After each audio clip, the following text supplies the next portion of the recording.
Il avait sauté dans les flammes pour sauver un petit garçon sans savoir qu'il venait de sauver son propre fils. Marc était un policier habitué aux extrêmes, un homme dont la vie tournait autour des collègues, d'un sergent exigeant et d'un appartement où les rires familiaux tentaient de masquer la fatigue. Il tenait à l'ordre comme on tient un port sûr, mais ce soir-là, en respirant une odeur de fumée et de plastique brûlé, il sentit la frontière entre devoir et vie personnelle se fissurer. Une mère détenue ailleurs, une famille fracturée et un garçon sans nom qui serrait une peluche carbonisée dans ses bras allaient le tirer hors de la routine. Le dilemme était simple et impossible à la fois. Jusqu'où irait-il pour donner à cet enfant une chance de connaître ses racines et pour répondre à une dette qu'il ignorait même devoir? Si cette histoire vous touche, écrivez dans les commentaires de quelle ville vous nous regardez et dites si, à votre avis, on doit suivre la lettre des règles ou écouter le cœur. Continuons maintenant pour comprendre comment un acte de bravoure se transforma en une tempête administrative et morale. La sirène avait déchiré la nuit avant que Marc n'arrive sur les lieux. La maison miroitait sous des flammes oranges, des fenêtres ouvertes vomissaient des langues de feu, et la fumée collait au visage comme un tissu humide. Julienne, son collègue, criait des ordres que le vent renvoyait en écho. « Il y a un enfant à l'étage », avait dit une voisine en tremblant. Marc se souvenait du goût âcre dans sa bouche, du contact d'une main brûlante sur son épaule et du poids d'un petit corps contre sa poitrine. Ils avaient travaillé à l'aveugle, la chaleur frappant la peau, la crainte écrasant la raison. À l'intérieur, dans un couloir noirci, le garçon gémissait. Marc avait parlé doucement, une voix basse, presque un chuchotement, pour calmer l'enfant et se donner du courage. « Je suis là, petit, je ne te laisserai pas. »« Tu es mon papa ?» La voix avait tremblé, courte et incompréhensible sous la fumée.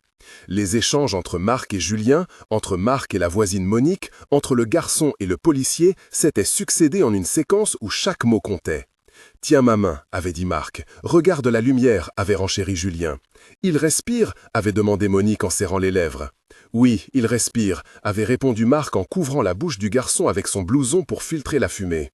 Les sensations étaient vives, le crépitement, la chaleur, le cuir de son casque qui chauffait, l'odeur métallique du sang et la terreur dans les yeux du garçon. Quand ils sortirent, la nuit semblait plus froide, comme si l'air avait lavé l'horreur. À l'ambulance, Lucas, le garçon, serrait une peluche qui sentait la suie, ses cheveux collés au front, et Marc sentit une étrange tension dans la poitrine, une pensée fugace qu'il ignora aussitôt. Pourquoi ce nom? Pourquoi ce regard familier? Isabelle, sa coéquipière, nota tout, l'observant avec précision et une inquiétude nuancée. Inspecteur Bernard arriva après, l'air sévère, mesurant déjà les implications médiatiques. Le protocole exigeait un rapport précis, des relevés, des témoins, une analyse des causes. Mais pour Marc, ce soir-là, les papiers étaient loin derrière l'image d'un enfant qui ne connaissait pas la chaleur d'une maison. Les descriptions sensorielles se succédaient. La tartre de suie sur la langue, le poids du petit corps, le craquement du bois, les sirènes au loin, la lumière aveuglante des gyrophares. La première rencontre avait dévoilé un état, vulnérabilité, urgence et une vérité silencieuse qui attendait d'être révélée. Le dossier d'Élise, la mère, se trouvait dans un autre service. Elle était détenue pour des faits liés à des dettes et à des erreurs de jeunesse. Mais son histoire n'était pas celle d'une criminelle froide. Elle avait vécu des semaines de privation avant d'être incarcérée, et son fils Lucas avait été confié à une voisine, Monique, quand il était petit. On parlait peu d'elle dans les couloirs, on parlait encore moins de sa voix quand elle appelait, brisée et lente. La vie de Marc avait ses propres cicatrices. Né d'une enfance modeste, il avait été élevé par sa mère célibataire, une femme courageuse qui travaillait de nuit pour lui donner des repas chauds. Il avait renoncé à études longues pour entrer dans la police, cherchant un ancrage et une mission. Il avait eu une liaison détruite par un départ précipité, puis avait choisi la stabilité plutôt que le risque affectif. Ce choix l'avait protégé et isolé. Il aimait Élise, sa fille adolescente, la chaleur des dîners, le rituel de rentrer à la maison. Tout cela avait façonné un homme qui connaissait la loyauté et la peur de perdre ce qui tenait ensemble sa vie. Dans sa jeunesse, Marc avait été témoin d'une séparation brutale entre deux familles voisines, un souvenir qui revenait à vif quand il voyait des enfants seuls. Les instants où il avait couru dans des rues mouillées pour attraper un voyou ou où il avait veillé un camarade blessé à l'hôpital avaient construit sa conviction que l'ordre restait nécessaire. Pourtant, sous cette armure professionnelle, il gardait un regret secret. Il n'avait jamais été capable de retrouver un père absent qui avait quitté la ville sans laisser d'adresse. Cette blessure ancienne expliquait en partie sa réaction face à Lucas, un enfant au regard trop familier pour être anodin. Il ne le savait pas encore, mais ses choix passés allaient le rattraper. La somme de ses histoires personnelles s'était imposée en peu de temps. Marc avait compris qu'il n'était pas uniquement un agent de l'État ce soir-là. Il était aussi un homme qui avait été façonné par l'absence, par les obligations et par des gestes manqués. Cette révélation intérieure prit la forme d'une décision. Il allait enquêter plus loin, comprendre l'histoire du garçon, et si la vie l'exigeait, il serait prêt à risquer quelque chose de plus que sa réputation. Avant d'aller plus loin, permettez une pause. Si vous ressentez une boule au ventre en entendant ces détails, sachez que vous n'êtes pas seul. Seriez-vous du côté de ceux qui respectent strictement les règles ou de ceux qui braveraient l'institution pour un dernier vœu humain? Commentez en écrivant « règles » ou « humanité » et dites de quelle ville vous nous suivez. Votre réponse aide à construire une communauté qui réfléchit et agit. Merci de partager. Maintenant, reprenons le récit et voyons comment une décision prise sur le pouce allait déclencher des réactions en chaîne parmi ses collègues et des autorités qui ne toléraient pas d'exception. À la maison, la scène fut prosaïque et lourde de sens. Élise était incarcérée à la prison de la ville voisine, mais la nouvelle du sauvetage arriva par téléphone. Marc entra et trouva sa fille Claire en train de ranger une table couverte de dessins. Il eut un échange chargé entre eux, une conversation intime où la loyauté familiale se heurta aux obligations professionnelles. « Tu as l'air épuisé, dit Claire, en posant une tasse de thé chaude. La vapeur montait et sentait la camomille. C'était une intervention difficile, répondit Marc en enlevant ses bottes, le cuir râpant sur le carrelage. Tu penses toujours à ces enfants que tu sauves? Demanda Claire. Oui, répondit-il en prenant sa main, sentant la douceur de la peau et la fragilité du moment. Et si cet enfant avait un lien? Proposa Claire, la voix basse. Je ne sais pas encore, admit Marc. Si tu veux enquêter, fais-le discrètement, dit Claire, les yeux pleins de fatigue. Tu risques ta carrière, ajouta-t-elle, pressant ses doigts contre les paumes. Tu prendras le risque? Demanda Marc. Je ne sais pas, répondit Claire. Les échanges étaient longs, chaque phrase accompagnée d'un geste. Un plateau posé, un sac qui tombait, le tic d'une montre que Marc regardait souvent. Les odeurs de soupe chaude, le son lointain d'une télévision, la sensation du tissu de la chaise contre son dos, tout contribuait à l'intimité de la scène. À la fin, il décida de fouiller les archives, de contacter des témoins et de demander des documents officiels en invoquant le protocole. Il savait que sa décision serait remarquée et peut-être mal jugée par inspecteur Bernard et par ses supérieurs. Au commissariat, la résistance se manifesta vite. Inspecteur Bernard regarda le rapport initial et fronça les sourcils. « Nous n'avons pas de place pour les émotions dans nos décisions, dit-il, d'un ton sec. Marc répondit calmement, expliquant les incohérences autour du nom du garçon et le lien potentiel avec Élise. « Vous jouez avec la hiérarchie » rétorqua Bernard. Les échanges entre Marc, Bernard, la coéquipier Isabelle et le sergent Julien furent tendus et précis. « Montrez les faits » ordonna Bernard. « J'ai des témoins » dit Marc. « Et quels témoins » demanda Isabelle, sceptique. « La voisine Monique et une procédure d'ambulance » expliqua Marc. « Si vous allez plus loin, il faudra des autorisations » avertit Bernard. La scène rassembla aussi Martha Ribeiro, avocate commise d'office, qui demanda des copies du rapport médical, Nadia, la travailleuse sociale qui nota les circonstances familiales, et Karim, le journaliste local qui commença à flairer une histoire humaine.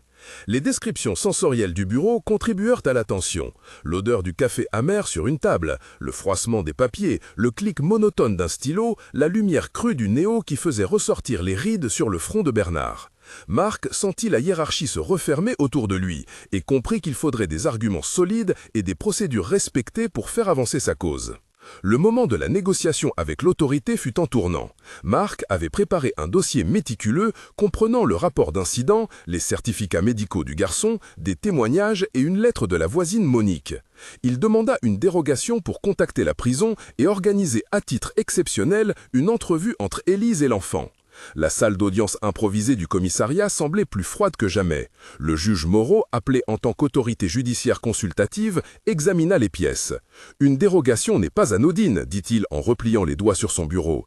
Il nous faut garantir l'intérêt de l'enfant et la sécurité des procédures, ajouta Martha Ribeiro en appuyant sur certains articles. Les échanges tournèrent autour des protocoles d'autorisation, de l'existence d'un rapport social signé par Nadia et de la nécessité d'un accord écrit de la direction de la prison. « Nous pouvons accorder un entretien sous supervision si les conditions sont réunies », conclut le juge. Marc sentit l'âme du risque se transformer en une file de procédures à suivre. Demande formelle, fiche de visite, contrôle des antécédents et un calendrier coordonné entre services. Le respect des règles était posé comme limite. Il dut promettre de suivre chaque étape, de ne pas médiatiser le cas sans autorisation et de garantir la sécurité de l'enfant. C'était une étroite passerelle entre compassion et bureaucratie. La préparation fut une course minutieuse. Nadia, la travailleuse sociale, organisa les évaluations psychologiques. Monique rassembla des photos du passé, Martha rédigea la requête officielle. Isabelle appela des contacts à la prison pour obtenir une autorisation conditionnelle. Et Karim récupéra des anciens articles qui retraçaient les ennuis d'Élise. Le jour venu, ils présentèrent un dossier technique, rapports médicaux, formulaire d'autorisation, attestation de bonne conduite et un plan logistique pour la rencontre.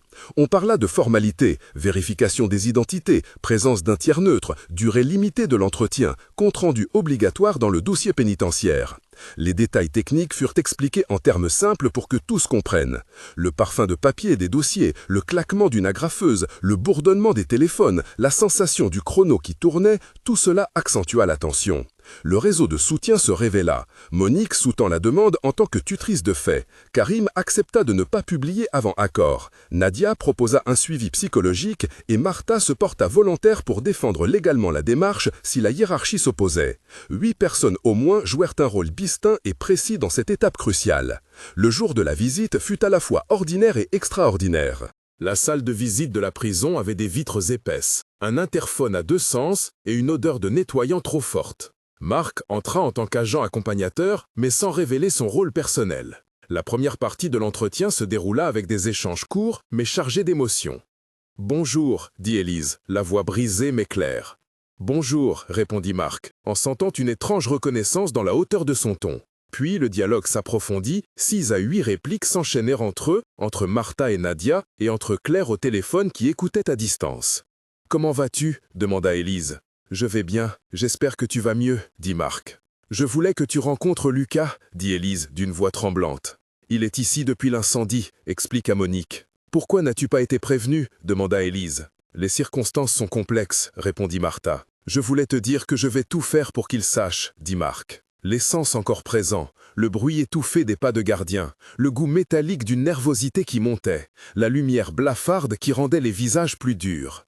La révélation finale, quand Élise regarda l'enfant sur une vidéo envoyée en direct, fit tomber les dernières barrières. « C'est lui », murmura-t-elle, et le mot traversa la salle comme une onde. Les réactions furent physiques, une main qui trembla, un souffle qui se coupa, un regard qui se remplit d'eau. Le lien biologique qui se découvrait alors mit tous en face d'une nouveauté bureaucratique et émotionnelle. Moment de tension détaillé 1.